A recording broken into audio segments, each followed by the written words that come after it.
it's a tough time. It's a difficult time. You can see his frustration. You can see the turmoil that he's going through, because I'm sure, and having been a coach and a manager, not at the level that Pep is, but you whether it's good or bad, you don't change your thinking. You still believe in what you're doing. You still believe in the way you want your teams to play.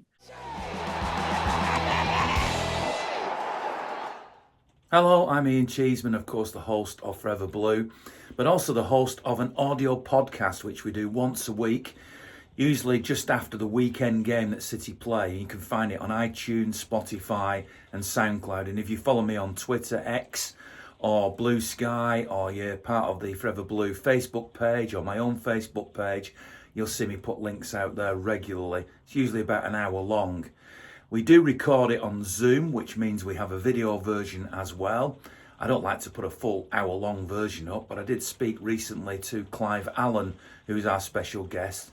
So this is a section of the latest, I say latest, depends when you're watching it, of course, but recorded just before Christmas and just after the Aston Villa defeat in the Premier League. An interview with Clive Allen, former City striker, about the predicament that City are finding themselves in. Want to listen to the full audio podcast? You know what to do. But this is a shorter video version. Hope you enjoy it. Thanks for watching. It's unprecedented, is what he's done. It probably won't happen again in respect of the number of Premier League titles back to back. What he's done for, I would say, British football, world football, the way that he's constructed his teams, the way they've played, the way they've won, has been nothing short of sensational. So, Pep will go down in history as maybe the greatest Premier League manager ever. It's a tough time. It's a difficult time. You can see his frustration. You can see the turmoil that he's going through, because I'm sure, and having been a coach and a manager, not at the level that Pep is, but you whether it's good or bad, you don't change your thinking. You still believe in what you're doing. You still believe in the way you want your teams to play. And Pep will be thinking exactly the same, and he will just be bewildered as to what's happening, the results that the team are getting at the moment, and how to come out of it and how to move forward. What is your reasoning? What is your thinking as to what's happening at the moment? I mean, the only word I would use to set what your comments are up is the one I used on TNT, which is, it feels like a perfect storm. But what do you think has happened?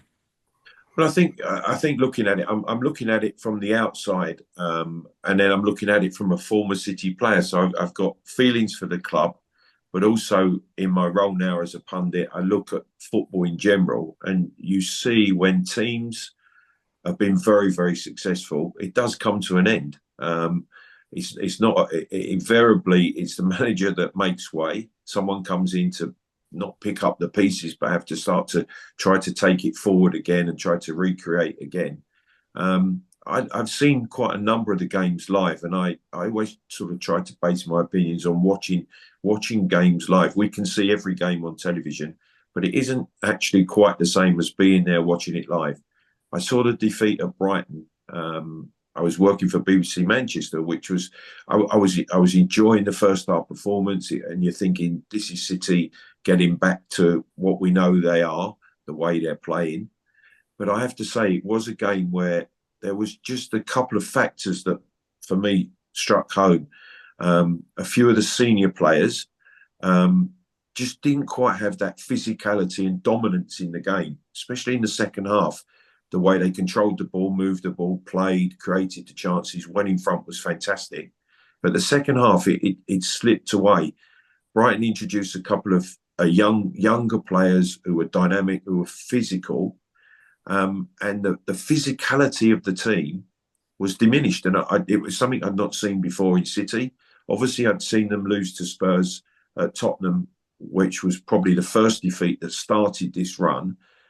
And there was evidence of it there, but it just seems at the moment they've lost their infability, and they've just lost the physicality and control of the games that they've had over the last couple of years. Now, I'm not saying it's because of the aging players. I think it makes it very difficult for the younger players as well. They know what the bar is. They know where they've got to be at. And I just think young players with all their talent sometimes look around at the seniors and are asking for that little bit of reassurance. They want to be led by those senior players. And there's so many little facets at the moment that are just not working, that are just not happening. And teams playing City at the moment all of a sudden believe, well, if we're strong, if we're powerful, if we're aggressive, we can possibly beat the champions. And that's how I see it at this current time. There are a lot of different theories, some of which you've expressed already there, that people are talking about. Things like, are the players maybe out of the club starting to get wind of what the outcome of these 115 charges are, and that they're fearful that it's going to be bad? Do you think that could be a factor? No, I have to say no, because in my time as a player, I experienced that at a number of clubs where there was perhaps financial turmoil off the field, there was pending punishments coming. But as a player, I don't think that really ever affects your performance and the way that you approach games. When you cross the white line, as a professional player, you're going across that white line to win the game, whoever it's against, whoever it's for. And I can't imagine that is actually causing the problems for the run of results that the team is having. There's also people suggesting that Pep's lost the dressing room. I mean, you've been in dressing rooms and you know what that's like, and it's probably happened to you at some point in your career. Do you sense that when you watch City? No, I don't sense that. I don't see that because I just think the way that they're trying to play is the way the manager wants them to play.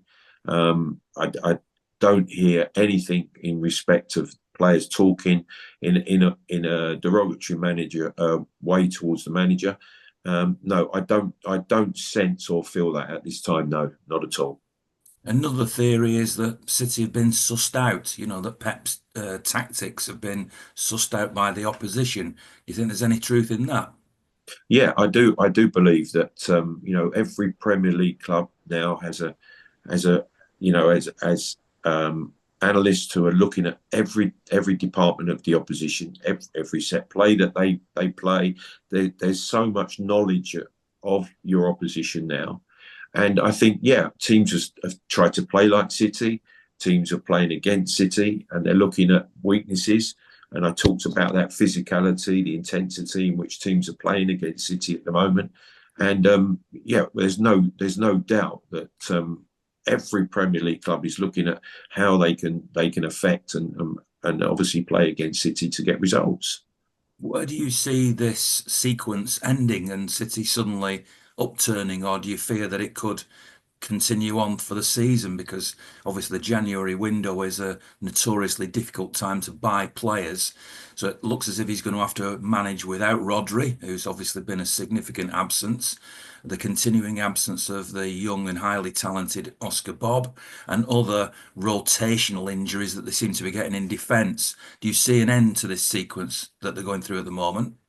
I think it's going to be difficult now to turn it around. I sense that it just might be inconsistent to the end of the season. I think, the addition of a player or two, if possible, in January, it just sometimes just lifts the dressing room when you think if your position's in threat or the way the team are going to play, if there's a personality that comes in. And I wouldn't be surprised. And I would have to say that is a test of the manager that as to, given the opportunity to bring a player or two in January, who that might be to try to turn the way this is going around.